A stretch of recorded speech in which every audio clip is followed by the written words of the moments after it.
College और school की जो किताबें हैं उसमें पूरा सच नहीं है। पाकिस्तान बंगालियों ने बनाया और उनके साथ उनकी आवाज में पहली आवाज सिंधियों ने मिलाई और उसके बाद पाकिस्तान का मामा और चाचा और ताया कोई और बन गया और उन्होंने पाकिस्तान तोड़ दिया और पाकिस्तान तोड़ के कहा हो बंगाली बड़े गद्दार थे। मैं आज भी बतौर पाकिस्तानी बंगाली अवाम का शुक्रगुजार हूं कि उन्होंने पाकिस्तान की तहरीक शुरू की। देखो, पहले बात तो ये याद रखो कि आप हिस्ट्री पढ़ें, आपकी जो कॉलेज और स्कूल की जो किताबें हैं उसमें पूरा सच नहीं है। अब पहले अफसा कोमल ने मुझे ईस्ट पाकिस्तान का सवाल किया, अब आप कर रहे हैं। देखो, जो हिस्ट्री है ना, हिस्ट्री वो ये बताती है कि पाकिस्तान बंगालियों ने बनाया और उनके साथ उनकी आवाज में पहली आवाज सिंधियों ने मिलाई। मुस्लिम लीग जो है, ऑल इंडिया मुस्लिम लीग 1905 में किधर बनी? ढाका में बनी, ठीक है। All India Muslim league Dhaka में बनी।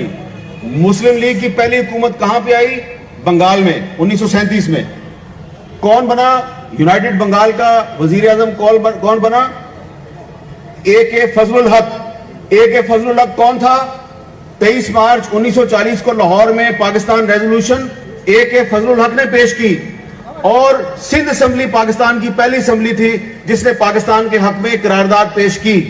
तो पाकिस्तान की तहरीक का आगाज बंगालियों ने किया, उनको सबसे पहली सपोर्ट सिंध ने दी और उसके बाद पाकिस्तान का मामा और चाचा और ताया कोई और बन गया और उन्होंने पाकिस्तान तोड़ दिया और पाकिस्तान तोड़ के कहा हो बंगाली बड़े गद्दार थे। तो भाई, अगर बंगाली गद्दार थे तो उन्होंने मुस्लिम लीग ढाका में क्यों बनाई? उन्होंने, और हुसैन शहीद सोहरवर्दी साहब जो है, फजलुल हक साहब के बाद हुसैन शहीद सोहरवर्दी साहब जो है वो प्राइम मिनिस्टर बने और हुसैन शहीद सोहरवर्दी साहब जो है उनके खिलाफ इतनी गंदी साजिश हुई कि अगर आप उनकी किताब पढ़े ना, बेगम शाइस्ता करामुल्लाह साहब ने जो उनकी किताब, उनकी बायोग्राफी लिखी, आपको आपकी आंखों में आंसू आ जाएंगे कि एक आदमी जो कि जिसने 1946 में करारदाद दिल्ली पेश की और कहा कि जी 23 मार्च 1940 को आपने सिर्फ ये जो पंजाब, सिंध, सरहद, बलोचिस्तान इनका मुल्क बनाने की बात की थी, तो अब आप बंगाल को भी इसमें शामिल करें। बंगालियों ने खुद अपने आप को शामिल किया पाकिस्तान में। उस लीडर को जो फाउंडर्स ऑफ पाकिस्तान, बानियाने पाकिस्तान में शामिल है, वो जब माइग्रेट, क्योंकि वो ढाका से वो कलकत्ता से इलेक्ट हुए थे, वो कलकत्ता के मेयर थे, उनकी कॉन्स्टिट्यूएंसी इंडिया में रह गई। जब वो पाकिस्तान आए तो उनको पाकिस्तान से निकाल दिया गया, वापस चले जाओ यहां से, इसलिए कि आप गद्दार हैं। लिहाजा वो मुस्लिम लीग छोड़ी, उन्होंने अवामी लीग बनाई। वो जो अवामी लीग थी, जो आज बांग्लादेश की हुक्मरान जमात है, ये अवामी लीग हुसैन शहीद सोहरवर्दी साहब ने बनाई थी और शेख मुजीबुर रहमान हुसैन शहीद सोहरवर्दी का वर्कर था।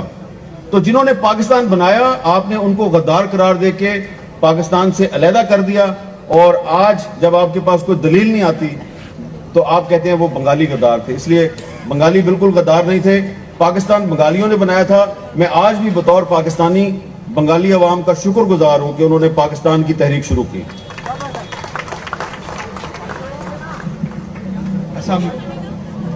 सवाल मुख्तसर रखिएगा प्लीज। एक मिनट, ये आपने अच्छा सवाल किया है। मैं सवाल, एक मिनट बेटा भाई, वो भी एक अच्छा सवाल है, मैं बता देता हूं। देखिए ना, अभी हम बात कर रहे थे पॉलिटिकल पार्टीज की, तो अली वजीर पाकिस्तान की कौमी असम्बली का एक इलेक्टेड मेंबर है। जब वजीर आजम शहबाज शरीफ साहब को उसके वोट की जरूरत होती है, उसको कराची की जेल से निकाल के इस्लामाबाद ले जाया जाता है, वोट डलवाया जाता है, फिर वापस जेल में बंद कर दिया जाता है। लेकिन बजट सेशन में जब कौमी असम्बली का स्पीकर उसका प्रोडक्शन ऑर्डर जारी करता है तो उसको इस्लामाबाद नहीं ले जाया जाता। सुप्रीम कोर्ट ने तमाम केसों में उसकी जमानत कर दी, सिंध हाई कोर्ट ने तमाम केसों में उसकी जमानत कर दी। जब तमाम केसों में जमानत हो गई तो अचानक खैबर पख्तूनख्वा में उन पर एक और केस दर्ज होता है और अचानक सिंध में पीपल्स पार्टी की हुकूमत को याद आता है कि खैबर पख्तूनख्वा में एक मुकदमा कायम हो गया है, तो होम डिपार्टमेंट जो है सिंध का, वो कहता है हमने इसको रिलीज नहीं करना। तो अली वजीर के मसले पे सिंध की पीपल्स पार्टी की हुकूमत और खैबर पख्तूनख्वा में पीटीआई की हुकूमत एक पेज पे है। आपने जो कह दिया काफी है, लेकिन अली वजीर का जेल में होना पाकिस्तान में जमहूरियत के मुंह पर एक जन्नाटेदार तमाचा है, जन्नाटेदार तमाचा। अस्सलाम वालेकुम सर। सर मेरा नाम तलहा सलीम है और मैं इलेक्टेड प्रेसिडेंट हूँ youth parliament. Sir first of all thank you so much, आप कराची तशरीफ लेकर आए और ये मेरी ज़िंदगी का पहला लम्हा है जिस वक्त मैं आपके इस इतने करीब खड़ा हूँ। और सर इस शहर के अंदर जिस वक्त हम मौजूद हैं, इस शहर ने लास्ट इलेक्शंस में पाकिस्तान की तारीख की सबसे बड़ी पॉलिटिकल इंजीनियरिंग देखी। तो सर मेरा सवाल आपसे बहुत क्लियर है, क्या वाकई 22 करोड़ अवाम पर एक जर्नैल भारी है? काइंडली सर इस चीज का मुझे जवाब दे दें। 29 नवंबर से पहले तो यही सूरत-ए-हाल थी, ठीक है। अब 29 नवंबर के बाद हम यकीन करते हैं और उम्मीद करते हैं कि पाकिस्तान का जो आइन है उसकी पाबंदी की जाएगी और कोई जर्नैल जो है वो अपने आप को आइन से ज्यादा ताकतवर नहीं समझेगा। लेकिन साथ ही साथ जो हमारी पॉलिटिकल पार्टीज हैं उनसे भी गुजारिश है कि वो भी जमहूरियत पसंदी का मुजाहरा करें और कम से कम पार्टियों के अंदर तो जमहूरियत ले आए ना। जब तक वो तबका जो मेरे सामने बैठा हुआ है, middle class, lower middle class, पढ़ा लिखा तबका, जब तक इस तबके के लोग पार्लियामेंट में नहीं आएंगे, जब तक पाकिस्तान की पॉलिटिकल पार्टीज की लीडरशिप इस तबके के पास नहीं आएगी जो पाकिस्तान का अक्सरियती तबका है, तो पाकिस्तान के मसाइल हल नहीं होंगे। क्योंकि कोई जर्नैल जो है वो 22 करोड़ अवाम पे उसी वक्त हावी होता है जब पॉलिटिकल पार्टीज की लीडरशिप जो है वो व्हीलिंग डीलिंग करती है, सौदेबाजियां करती है। तो सियासतदान सौदेबाजियां छोड़ दें, आइन की पाबंदी करें, आपके मसाइल हल हो जाएंगे और इंशाल्लाह जरूर होंगे। क्विकली आप सिर्फ आखिरी सवाल, एक करेक्शन जरूर अगर आप कर दें मीर साहब, आपको यकीन है या आपको उम्मीद है कि 29 नवंबर के बाद मामलात मुख्तलिफ होंगे? नहीं, मुझे इसका बहुत यकीन है कि क्योंकि 29 नवंबर के बाद जो मुनस लाई साहब ने एक इंकिशाफ किया है उसकी वजह से कुछ सवालात पैदा हुए हैं। लेकिन मैंने आपको पहले भी अच्छा, इसका तो जवाब बड़ा वाज़ेह है लेकिन बड़ा तल्ख है और मैं अपने भाई और दोस्त अहमद शाह साहब जो है उनके लिए ज्यादा मुश्किलात पैदा नहीं करना चाहता। लेकिन अब क्योंकि सवाल कर दिया आपने, जवाब तो मुझे देना पड़ेगा है। आपने कहा इमरान खान, समझ आ गई मुझे, और दूसरे साहब का आपने नाम नहीं लिया।